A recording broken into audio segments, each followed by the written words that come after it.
বাংলাদেশের প্রাচীন জনপদের মধ্যে শিল্পকলা, সংস্কৃতি ও সাহিত্যের ক্ষেত্রে সোনারগাঁও একটি গৌরবময় জনপদ। প্রিয় দর্শক, আজকের ব্লগে আপনাদের সাথে শেয়ার করছি এই গৌরবময় জনপদ সোনারগাঁ।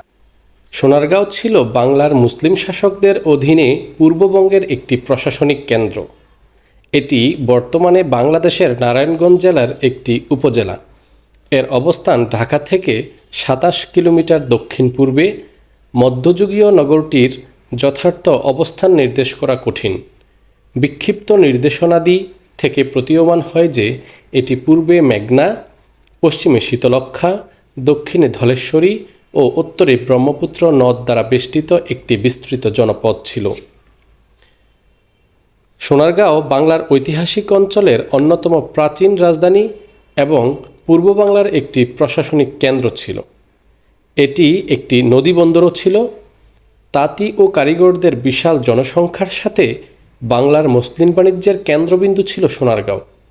প্রাচীন গ্রিক ও রোমান বিবরণ অনুসারে এই পশ্চাৎভূমিতে এম্পোরিয়াম বা বাণিজ্য কেন্দ্র অবস্থিত ছিল, যা প্রত্নতাত্ত্বিকেরা ওয়ারী বটেশ্বরের ধ্বংসাবশেষের সাথে শনাক্ত করেছেন। অঞ্চলটি বঙ্গ, সমতট, সেন এবং দেব রাজবংশের একটি ঘাঁটি ছিল।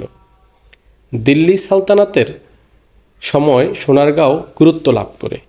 এটি ফখরুদ্দিন মুবারক শাহ এবং তার পুত্র ইখতিয়ার উদ্দিন গাজী শাহ দ্বারা শাসিত সালতানাতের রাজধানী ছিল। এখানে রাজদরবার এবং বাংলা সালতানাতের টাকশাল এবং গিয়াসউদ্দিন আজম শাহের রাজত্বকালে বঙ্গীয় সালতানাতের রাজধানীও ছিল। সবুজ বন বনানী আর অনুপম স্থাপত্যশৈলীর প্রাকৃতিক সৌন্দর্যের নান্দনিক ও নৈসর্গিক পরিবেশে ঘেরা বাংলার প্রাচীন রাজধানী সোনারগাঁও। প্রাচীন সুবর্ণগ্রাম থেকে সোনারগাঁও নামের উদ্ভব বলে কারো কারো ধারণা রয়েছে। অন্য ধারণা মতে ১২ ভূঁইয়া প্রধান ইশাখার স্ত্রী সোনাবিবির নাম অনুসারে সোনারগাঁও নামকরণ করা হয়। বাংলাদেশের প্রাচীন জনপদের মধ্যে শিল্পকলা, সংস্কৃতি ও সাহিত্যের ক্ষেত্রে সোনারগাঁও একটি গৌরবময় জনপদ।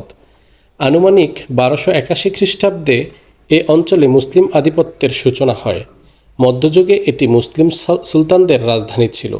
১৬১০ খ্রিস্টাব্দে দিল্লির সম্রাট আওরঙ্গজেবের আমলে ঢাকা সুবে বাংলার রাজধানী হিসেবে ঘোষিত হবার পূর্ব পর্যন্ত সোনারগাঁও ছিল পূর্ববঙ্গের রাজধানী।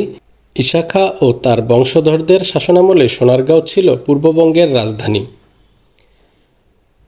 পানাম শহরের ঠাকুরবাড়ি ভবন ও ইশাখার তোরণকে একত্রে নিয়ে মোট প্রায় ১৬ হেক্টর স্থান জুড়ে লোকশিল্প ও কারুশিল্প ফাউন্ডেশন অবস্থিত।